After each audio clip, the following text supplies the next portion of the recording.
Hi friends, this is Deepak Chauhan and welcome back to my channel Deepak fine art. हम आ रही है और एग्ज़ाम्स के साथ साथ में आपको प्रिपरेशन अच्छे से करना बहुत ज़रूरी है। इस प्रिपरेशन के लिए हमने ये सैम्पल क्वेश्चन पेपर तैयार किया है और ये sample question paper 11th class के लिए CBSE या NCERT के सिलेबस से है। आप जैसा कि जानते हैं कि जो थ्योरी वाला पोर्शन है वो 30% क्वेश्चन पेपर का फॉर्म क्या होगा और आप उसको किस तरह से सॉल्व कर सकते हैं। तो आपको बहुत ही आराम से एक एक क्वेश्चंस को आसानी से समझ करके और अच्छे से क्वेश्चन को करना स्टार्ट करना पड़ेगा। अब ये क्वेश्चन हम आंसर्स के साथ में आपको प्रोवाइड करें ताकि आप इसके आंसर्स को देख करके एक अंदाज़ा लगा सकें कि किस तरह से आप आंसर्स को लिख सकते हैं अपनी एग्जाम में। क्वेश्चन से right the answers for all the 6 parts of given question by selecting the correct one from the given option. तो अब ये जो ऑब्जेक्टिव काइंड ऑफ क्वेश्चंस हैं इनको एक बार देखते हैं क्या है ये। In which medium the Ajanta painting are made. So Ajanta paintings are made in which medium, ये मतलब अजंता पेंटिंग किस मीडियम में बनाई गई थी। इसमें ऑप्शन ए है pastel colours, B oil colours, C water colour and D is acrylic colour. So the correct answer is watercolor in this question. Question number 2, the dynasties during whose reign the lion capital of Sarnath created। Lion capital of Sarnath किस dynasty में या किस साम्राज्य में किसके अधीन बनाया गया था। तो Ashoka, A, B Bindusara, C Akbar and D Krishnachandra. इसके अंदर आपने यदि मौर्य एम्परर के बारे में पढ़ा होगा तो आपको पता होगा कि इसका जो आंसर है ए अशोका करेक्ट आंसर है। Term Greco Roman Buddhist art is used for which of the following period. A Shunga, B Satavahanas, C Kushan Gandhara and D Mauryas. तो आपको पता है कि इसके अंदर जो Gupta period basically golden period of art fine arts, तो इसके अंदर कुषाण और गांधार स्कूल जिसके अंदर ग्रीको रोमन बुद्धिस्ट डेवलप किए गए थे। नेक्स्ट क्वेश्चन है what was the time period of Ajanta art. Ajanta art का क्या टाइम पीरियड था। Option A circa 2nd century AD, B circa 2nd century BC to 480 AD, C option है circa 1st century BC to 580 AD और D option है circa 3rd century BC to 680 AD। Correct answer B is the correct option for this question. Next is Ajanta caves discovered in। Ajanta caves किस समय discover हुई थी।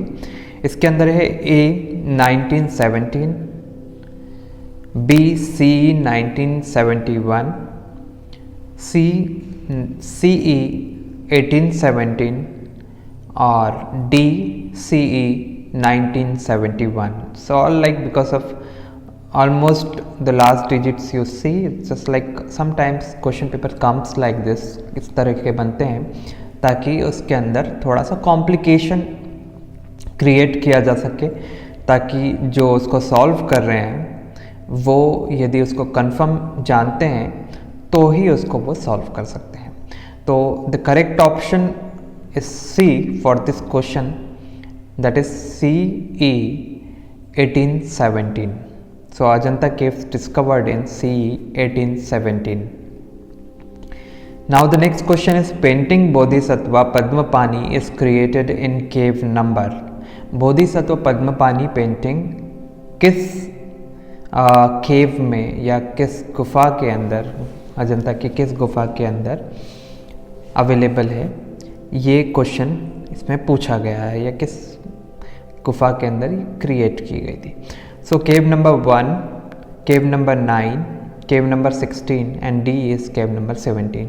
सो the correct option is cave number 1। ये सारी caves, इनके अंदर बहुत सुंदर पेंटिंग्स है अजंता की।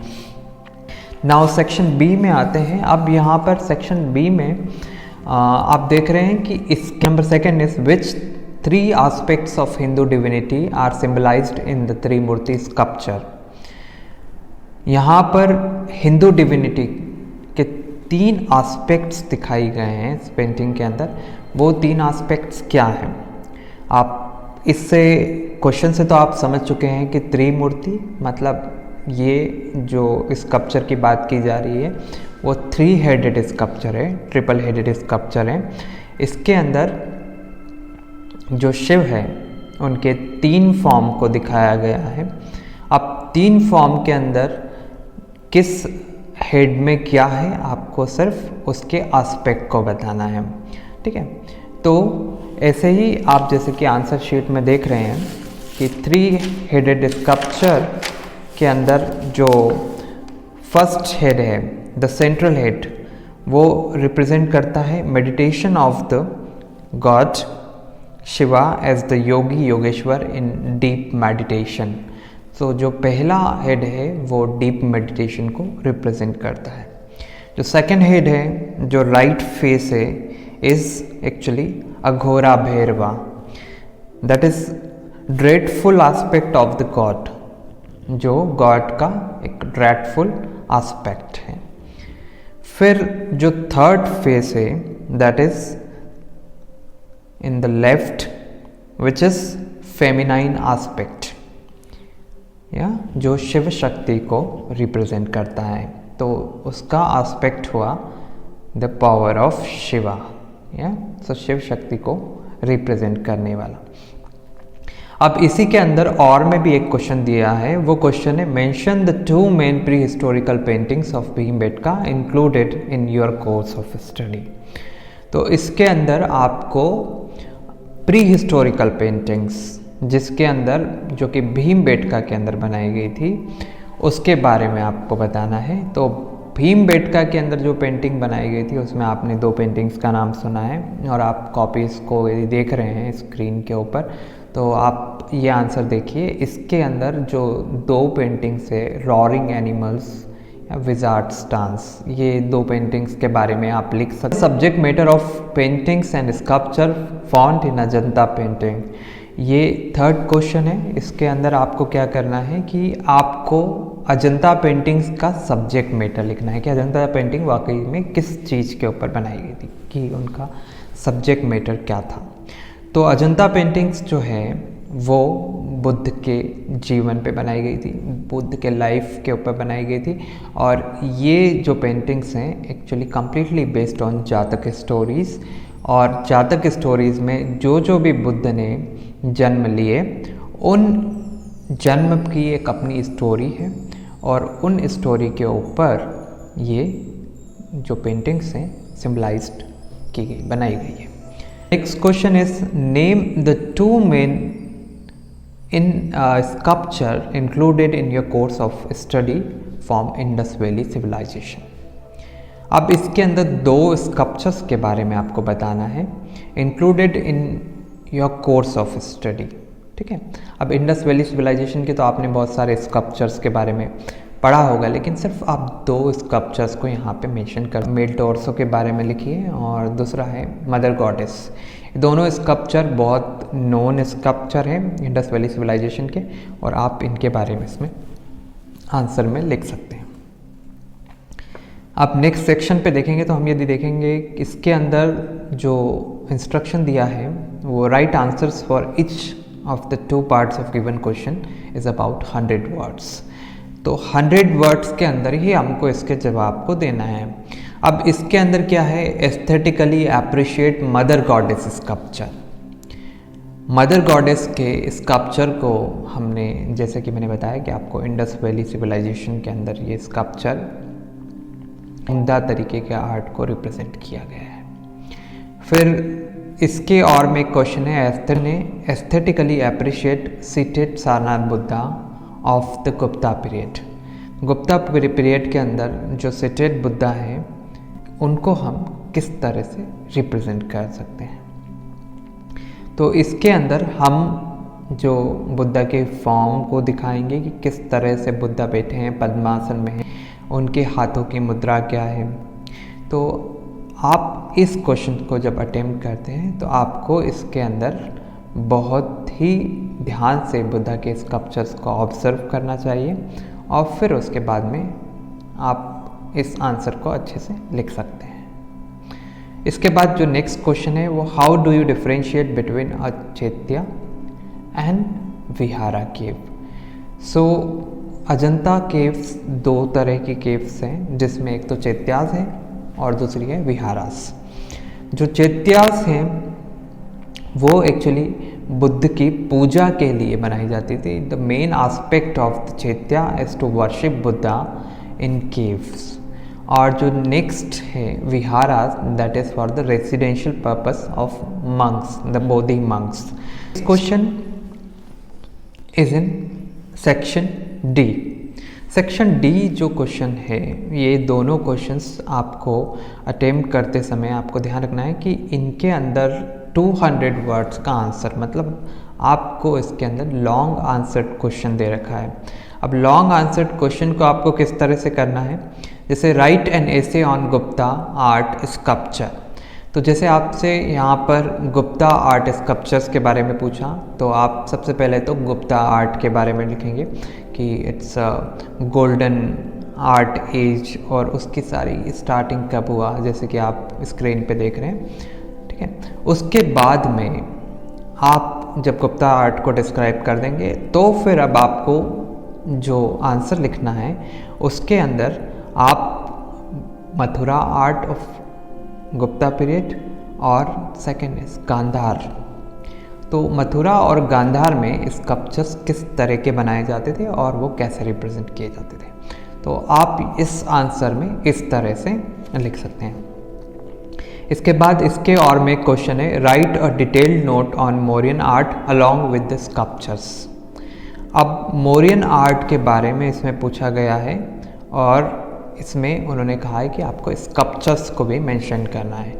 तो जो मौर्यन आर्ट ऑफ स्कल्पचर है, इसके अंदर आप जान चुके हैं कि भाई अशोका ने बहुत सारे पिलर्स बनाए। इसके अंदर जो पिलर्स बने वो पिलर्स आपको इनके स्कल्पचर्स के तौर पर, उसके अंदर जो स्कल्पचर्स का डेवलपमेंट हुआ उसके तौर पर भी आपको रिप्रेजेंट करना है। तो आप इसके अंदर बहुत अच्छे से आंसर्स को लिख सकते हैं, आप स्क्रीन पे देख रहे हैं। अब नेक्स्ट क्वेश्चन है इसके अंदर, क्वेश्चन नंबर 9। इसमें ए पोर्शन में देखिए what were the main motives depicted on the seals of Indus valley civilisation. अब इस क्वेश्चन के अंदर क्या पूछा है कि जो सील्स थी वो क्या मोटिव्स को डिपिक्ट करती थी या किसको रिप्रेजेंट करने के लिए बनाई थी, उनके पीछे क्या एस्थेटिकल रिप्रेजेंटेशन था। तो ये जो सील्स थी ये एनिमल्स और बहुत सारी गॉड गॉडेस पर भी बनाई गई है, जैसे पशुपति। और जो सील्स जो बनाई गई है ये एक्चुअली व्यापार के लिए मुद्रण का कार्य जो किया जाता था उसका इसमें यूज़ किया जाता था। तो ये सील्स बहुत इम्पॉर्टेंट होती थी जो डिपिक्ट करती थी वहाँ की पर्टिकुलर लोकेशंस को। तो इंडस वैली सिविलाइजेशन में जब आप लिख रहे हैं तो इसमें पहले आप पूरा उसका बेसिक स्ट्रक्चर आप लिखिए कि इंडस वैली सिविलाइजेशन में व्हेन इट स्टार्टेड, राइट, और स्टार्टेड मेकिंग, और फिर ये कैसे बनाई गई, इसमें क्या मटेरियल यूज़ किया गया, टेराकोटा की थी या और भी मटेरियल्स को इसमें यूज़ किया गया, इस सारी चीज़ों को इसके अंदर आपको आंसर्स में लिखना है, जैसा कि आप देख रहे हैं। अब इसके बाद में जो इसके और में क्वेश्चन आया है justify the statement with the help of from symbolise and attributes that the Nataraj sculpture is the most fluid and energetic representation। अब यहाँ नटराज स्कल्पचर के एनर्जेटिक रिप्रेजेंट को बताना है। तो आप जो नटराज का स्कल्पचर आपने कोर्स ऑफ स्टडी में देखा है उसमें आपने देखा कि बहुत एनर्जेटिक स्कल्पचर है और ये रिप्रेजेंट करता है शिव के डांस को। और जब ये डांस शिव ने किया था तो उसको आर्ट के सबसे सुंदर पोज के दौरान जो माना गया वो नटराज स्कल्पचर के पोज में है। तो अब आप यहाँ पर नटराज स्कल्पचर के जो रिप्रेजेंटेशन में जो एनर्जी किस तरह से नटराज स्कल्पचर्स को देखने पर हमको फील होती है वो हमको यहाँ पर डिपिक्ट करना है। इसके और में एक और क्वेश्चन है, appreciate इल्यूसिडेट the artistic aspects of the Taj Mahal. Taj Mahal के आपको आर्टिस्टिक एस्पेक्ट्स मतलब जैसे कि ताजमहल जेंडर्स के अंदर क्यों गिना जाता है, या ताजमहल को किस तरह से बहुत ही सुंदर नमूना माना गया है इंडो इस्लामिक आर्किटेक्चर का। इसके अंदर किस तरह की कैलीग्राफी यूज़ की गई है जो स्कल्पचर्स के अंदर हुए, या म्यूरल्स के अंदर किस तरह के डिज़ाइंस बनाई गई, या इसकी लोकेशन क्या है, ये किस तरह के स्टोन्स को लेकर के बनाया गया, कितने सारे आर्टिस्ट ने इसके अंदर मिलकर के काम किया और इस प्रेजेंटेशन को कंप्लीट किया। तो ये सारी जितने भी चीज़ें हैं ताजमहल के बारे में आपको उनका इसके अंदर बहुत निचोड़ना है, और आंसर बहुत ज़्यादा लंबा नहीं, सिर्फ 200 वर्ड्स के अंदर होना चाहिए, और ये आंसर ताजमहल को पूरी तरह से डिपिक्ट करने वाला होना। तो आज के लिए बस इतना ही। Thank you very much for watching Deepak's fine art. Thank